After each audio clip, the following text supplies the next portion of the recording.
A former member of the National Assembly, Senator Shehu Sani, has identified 5 reasons for the increasing re-emergence of military takeover of government in Africa, especially in the West African region. Coup are internal issues, and they don't happen in a day. Conditions are created for military to take over power. And in West Africa today, there are about 5 conditions which I have noted that were responsible for the re-emergence of military rule. First is the destruction of our democratic values. Elections are rigged. Many people who call themselves Democrats have no respect for rule of law, and the Constitution is constantly violated. When you do that, you have killed the spirit of democracy, and you have also planted a seed for the destruction of democracy itself. Second is the economic inequity and inequality. There's so much poverty in the land. And when you have poverty, you have social dislocation and social crisis. And then by that, an atmosphere of illegal overthrow of government is created, and you're giving justification for people to say, look, the democracy is not working, people are suffering, and we need to take over. Third is insecurity.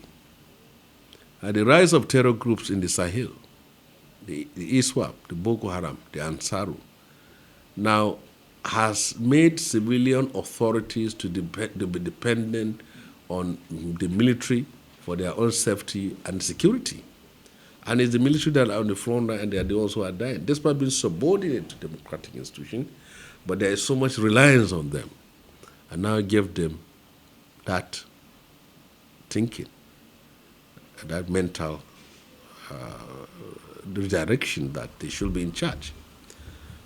The fourth has to do with the very fact that there is no coordinated attempt to save democracies in Africa. You find out that when there is a coup, we don't have any strategy, there was no any penalty and nothing, and then it happens, and then it will continue to happen. So the coup in Niger could have been prevented if the democracy was saved. There were issues regarding the election of Bazoum, which ECOWAS closed its eyes. The African Union closed its eyes. Look at this, what happened. In Cote d'Ivoire, Alassane Ouattara tinkered with the constitution and gave himself a 3rd term mandate. And the ECOWAS and the AU never raised issues on that. The president of Central African Republic today has tinkered with the constitution and gave himself a tenure extension. It also happened in Burundi. The AU and other sub-regional bodies raised no issues. So they don't talk when democracy deteriorates. They only raise issues when military take over.